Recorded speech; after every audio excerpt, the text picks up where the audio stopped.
வணக்கம். வாங்க தொப்பையை குறைக்கலாம். பத்மாசனம் போட்டுங்க. வலது கையை இடது முட்டியில் வச்சுக்குங்க.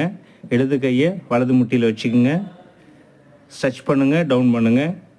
ஒரு பக்கமாக ஸ்ட்ரெச் பண்ணுங்கள், டவுன் பண்ணுங்கள். இன்ஹேல் அப், எக்ஸ்ஹேல் டவுனை ஃபாலோ பண்ணுங்கள். ஆப்போசிட் லெக், ஆப்போசிட் ஹேண்டை பிடிச்சிக்குங்க. ஸ்லோவாக டவுன் பண்ணுங்கள். Exhale, inhale up. ஒரு 5 டைம்ஸ் 5 to 10 டைம்ஸ் பண்ணலாம். இதை நல்லா சைடில் வயிறில் சைடு பகுதியில் நல்லா அழுந்தும். அப்படி என்னால் ஒரு கால் ஆப்போசிட் லெக் பிடிக்க முடியலன்னா ஒரு கையை மட்டும் பிடிச்சிக்கங்க, டவுன் பண்ணுங்கள். அதே போல் ஆப்போசிட் ஒரு கையை மட்டும் பிடிச்சி டவுன் பண்ணுங்கள், அப் பண்ணுங்கள். டவுன் பண்ணும்போது எக்ஸ்ஹேல், அப் பண்ணும்போது இன்ஹேல். இதை ஃபாலோ பண்ணுங்கள்.